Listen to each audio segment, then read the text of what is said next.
We have our first horse in the ring for the field hunter discipline, sponsored by the Master of Foxhounds. And the first horse to go, number 2029, and that is Booster Gold, ridden by Elizabeth MRAS from Haymarket, Virginia. And Booster Gold, a young 4-year-old bay gelding who was bred right here in Kentucky and raced in West Virginia and in Maryland.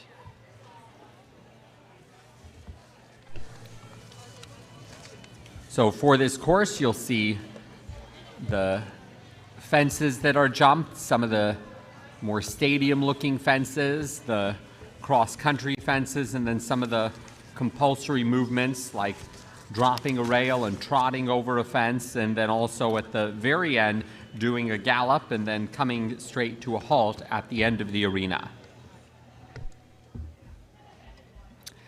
Let me just specify, you may have heard us say at some point today when in show jumping, hunters, eventers, when a horse drops a rail, when they actually knock it down, that is not what we're talking about. You'll see when this first horse goes, they're actually going to demonstrate. They're going to take the backside of their whip and put the rail down. There's a number of times out in the field that they might actually need that resource with things that might come up during the day, but this is where they're actually going to deliberately take that rail and put it on the ground and then come back and jump that specific jump.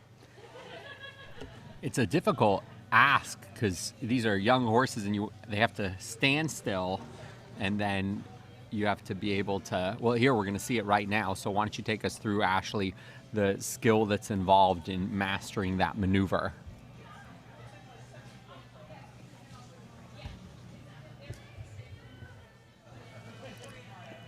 So you see she's going to be walking up. Not only do you have to walk up to a solid jump, and she didn't have a whip, so she had to roll it off with her hands. Good thing her horse wasn't taller, but the horse has to stand quietly going up to this solid jump and then have something drop next to them. That horse handled it really, really well.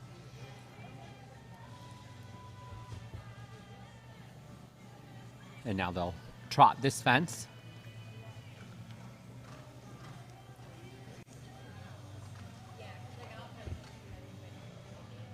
This horse likes to jump.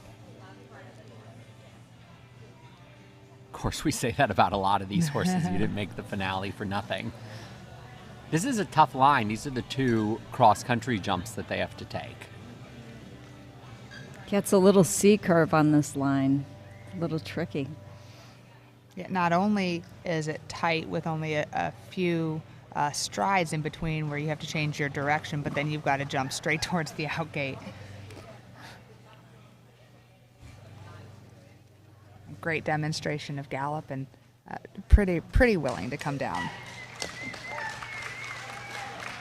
Elizabeth runs a nonprofit for off-track thoroughbreds in Haymarket, Virginia, so she has lots of practice with these off-track thoroughbreds.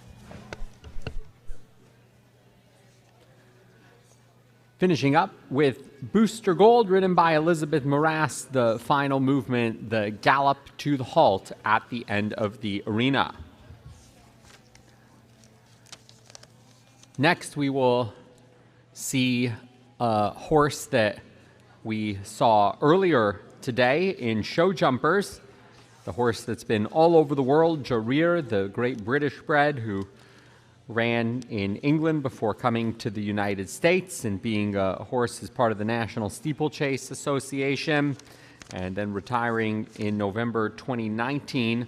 And ridden by the young 14-year-old freshman in high school in McKenna O'Neill from Whitehall, Maryland, making the finals in both show jumpers and now in field hunters with Jarir, a horse that is for sale for the ASPCA Makeover Marketplace.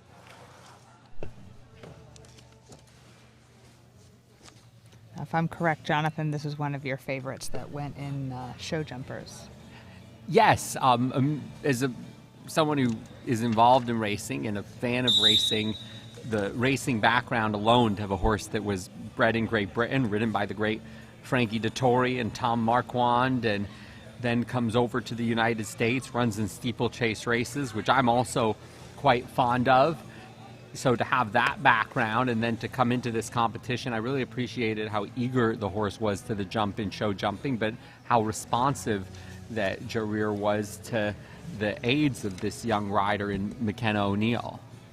You know, Karen O'Connor, who's, as you all know, a great eventer, she had a really small horse, and this horse is pretty short in stature. Theodore was his name. His nickname was Teddy, and she said that it actually sometimes was easier to jump him because he was already looking up at the jump.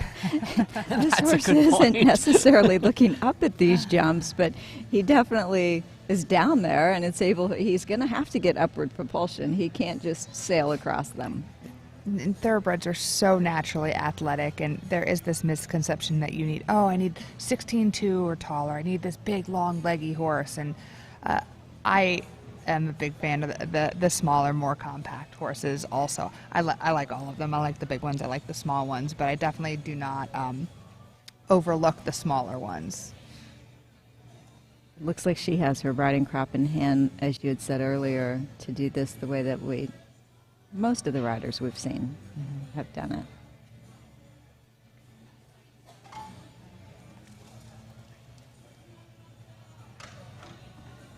Good, he handled that well. One thing I was really excited to see him come back.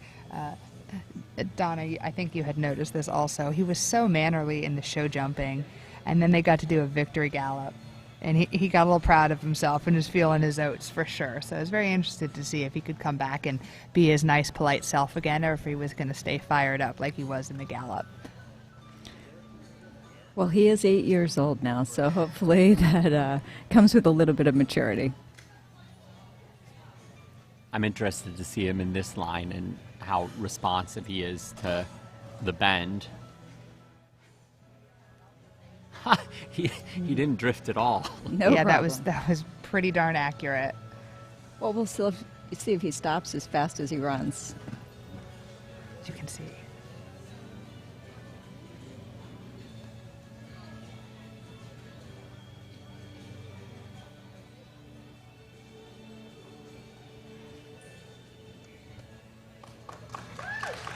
That was pretty well done. He didn't actually have to physically use the wall to stop himself. Congratulations to McKenna O'Neill and Jareer finalists for show jumpers and field hunters as part of the class of 2021 Retired Racehorse Project Mega Makeover. And if you like what you see, and I'm sure we all have appreciated these performances by Jareer, this could be your next off-the-track thoroughbred, a horse that was listed for sale with the ASPCA Makeover Marketplace. Next to go, rider number 2199 is Penny Pincher, who will be ridden by Jennifer Lee from the Plains, Virginia, competing this weekend in show hunters and field hunters. A horse that retired less than a year ago, November of 2020, at Charlestown in West Virginia after 7 starts and 1 win.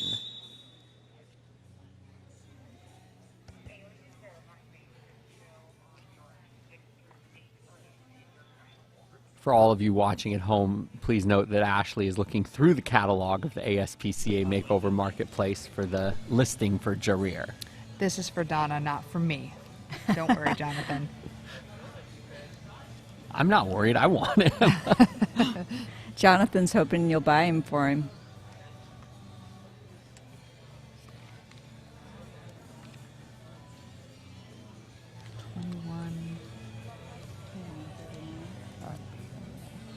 Penny Pincher looks like the steady mover. Good distance there to that jump. No change in rhythm. Nice change in leads over the jump. And for those of you watching from home, Ashley just pulled up the price. And Jonathan, if you'd like to buy him before you leave, you can buy Jareer for $25,000. That's a fair price for a horse like that. I think that was a hint, Ashley. Christmas is coming, you know. Of course, buying the horse, the sales price is the cheapest part of the endeavor. That's true. It's like buying a boat. Wow, she did a little bit of a halt there to get over to the rail that she's going to drop. It's good to see Penny Pincher's getting a little bit excited out there, and so to see that she's able to bring him back down and or settle her a little bit, that definitely shows to the rideability. Get you a couple points back after getting a little excited and maybe going a little more forward than you needed to, but then to demonstrate, hey, look, when she gets that forward, I can bring her back pretty easily. We'll see if she can do that again in a gallop. This is a young 4-year-old bay filly. Horse is looking, what are you doing? I think Penny She's looking Pincher for might be carrots. used to getting used to carrots and peppermints from that position. And regardless of what the score shows here, something like that, a horse that, you know, gets a little forward but really seems to like the jumps and have a good time with it, wherever she scores, I can guarantee this horse is fun to actually go out and hunt with.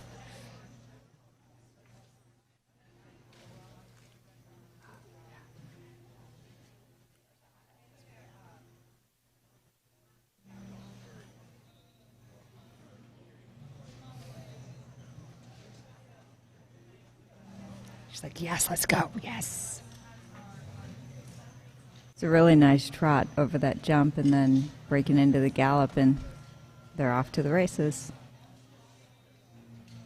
Here's a chance to show rideability again and see how you can maneuver this turn.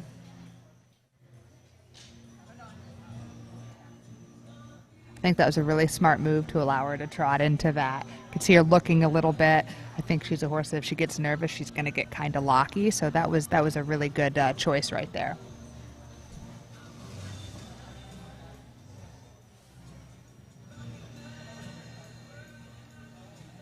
Another good halt.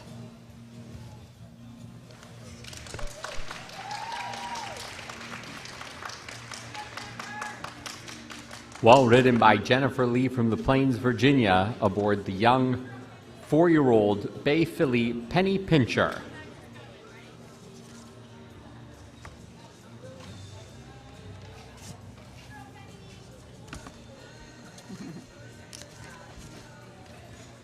New York bred, and a number of states have gotten behind the horses bred in their state at the Thoroughbred Makeover. We have already announced the award for the top Pennsylvania bred, but the top New York bred, also recognized by the Empire State Success Story Top New York Bred Horse Award. There are also awards for the top bred finishers from California, Kentucky, Louisiana, and Maryland that will be awarding later on throughout the competition. After Penny Pincher and Jennifer Lee, now to the final two riders, starting with number 2276, Thorsaurus, ridden by Courtney Ballantine from Wisconsin, another horse that is part of the sale for the ASPCA Makeover Marketplace, a 5-year-old bay mare, competing this week in Field Hunters and Show Jumpers. Thorsaurus had 19 starts on the track, 2 wins, retiring October of last year from Mahoning Valley in Ohio.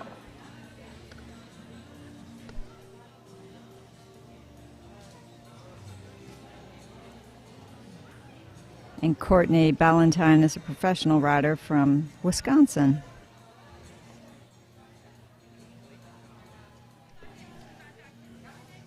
You have riders coming in from all over the country and all over North America. A number of champions yesterday came from north of the border in Canada.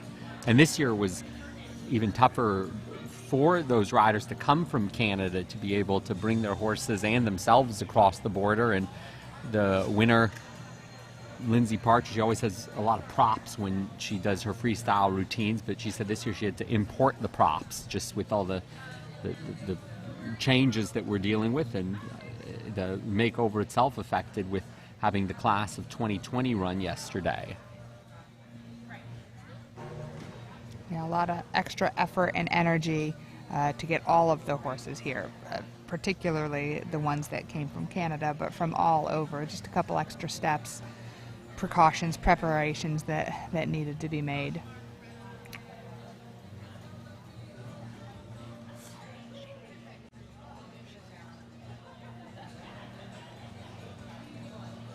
This is another young horse, very keen on her job. I think with a little bit more polishing, you'll see she would have fit very well into the group that we saw yesterday. It's almost like she's a little too excited to be out there, but that being said, she's quite rideable through everything, so she gets kind of full of herself but is really taking a good direction from her rider. Yeah, her last race wasn't that long ago. I mean, it was a year ago, but that is still not that long ago. It was in October, as Jonathan said earlier, at Mahoning Valley, so she's not that far removed from having been a racehorse at the track.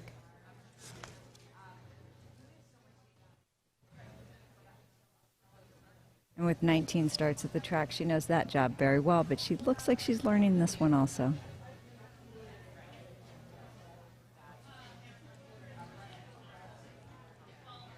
She's getting a little into that racehorse counterbend coming around the turn. What do you mean by counterbend, Ashley? So as she was going around that turn, tracking right, her nose was pointed out and the shoulder was in there. I knew she was going to be happy with the gallop. And particularly in that direction, it's how they move, I'm not going to say naturally, but how they comfortably move on the track because they're used to being ponied. I see. That makes sense. And I was also glad to see she stopped without having to use the wall after that strong gallop. We call that an enthusiastic horse, and I don't see that as a negative in any way. That is For the Greater Good and Laura Sloan, and if you're listening on the live stream, Ashley just describing this horse as an enthusiastic horse, something that you'd enjoy having if you're out on the hunt.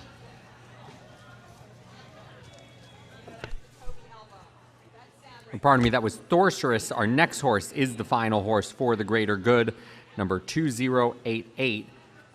Ridden by Laura Sloan, Courtney Ballantine we just saw on Thorcerus, and Laura Sloan aboard For the Greater Good as the final horse and rider to go for the class of 2021 in the Field Hunter Division sponsored by the Master of Foxhounds Association. Laura Sloan with more than 40 years of experience, colors with 6 different hunts, ranging from Midland to Blue Ridge to Millbrook to Moore County. Now, Ashley, will she get style points for using the hunt whip? I'm not a judge, but I would like to think so. They are judged on their demeanor and rideability, and it doesn't specifically say that in here, but for that and suitability for the discipline, I think that shows that there's a lot of distractions going on. There is a whip for that reason.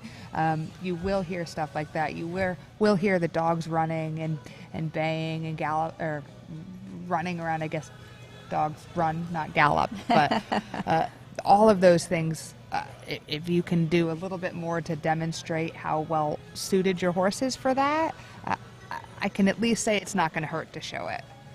This is a beautiful gray horse, too, with all those gray dapples. Lovely ride to that line, too.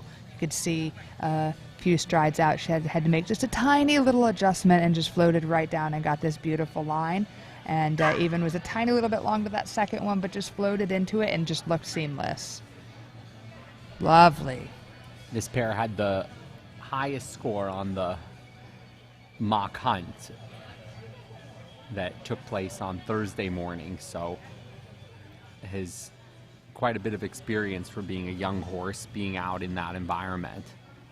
Ashley, we've seen several different approaches to this fence that they're going to have to take down the rail. Is there a right or a wrong way, or is it just they decide for each horse which is going to be the best way? I can tell you on the hunt, the reason they put something like this up is because the right way is getting it done. That so makes sense. There's no, you have to do it this way. It's not like competitive trail where you open the gate in such a way where you have to come in this way, you turn, you close it, you never let it go. Hunting is all about improvising with the environment you have around you, and so the right way is to get it done. So if you get out there seamlessly, drop it, However you got that way, that's right.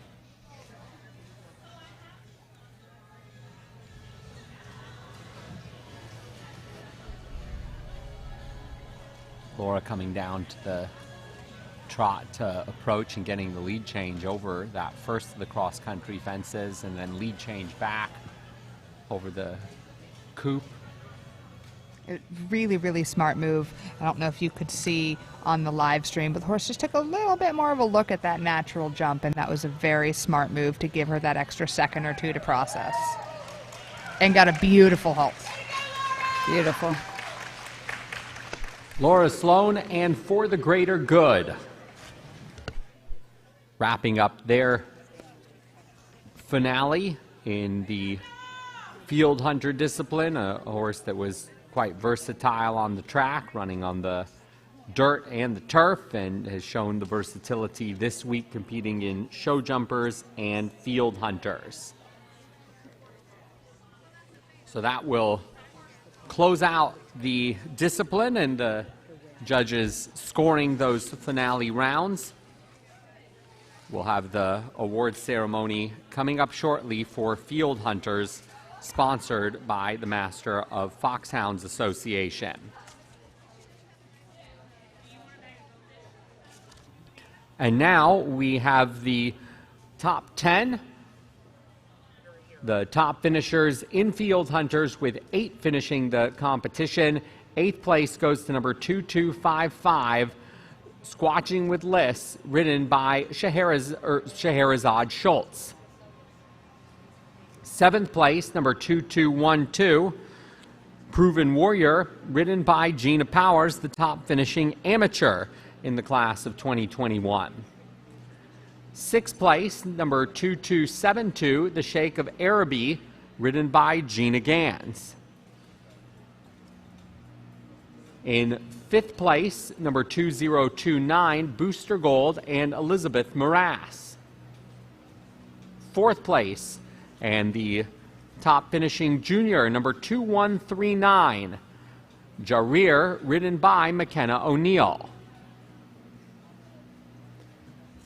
Finishing in 3rd place, number 2199, Penny Pincher, ridden by Jennifer Lee. 2nd place, number 2276, Thorsaurus, ridden by Courtney Ballantine.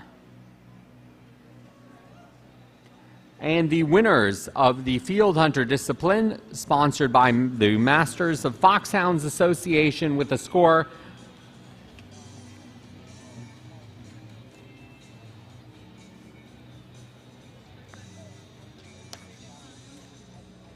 of 399.50, number 2088, For the Greater Good, and Laura Sloan.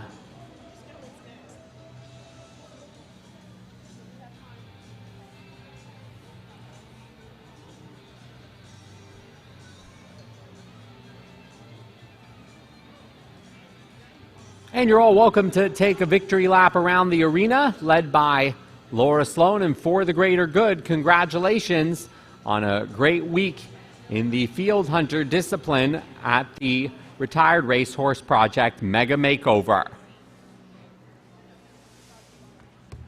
So going through today's winners, starting out this morning in eventing with Fleet Stepper and Hillary Irwin winning. Show jumpers won by Raise 'Em Up and Christina Aaron.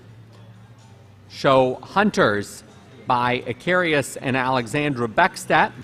And now the field hunter winner, For the Greater Good, and Laura Sloan, and all the discipline winners will return at the end of the competition. And we'll have the presentation of the Thoroughbred Makeover Champion Award and the People's Choice Award.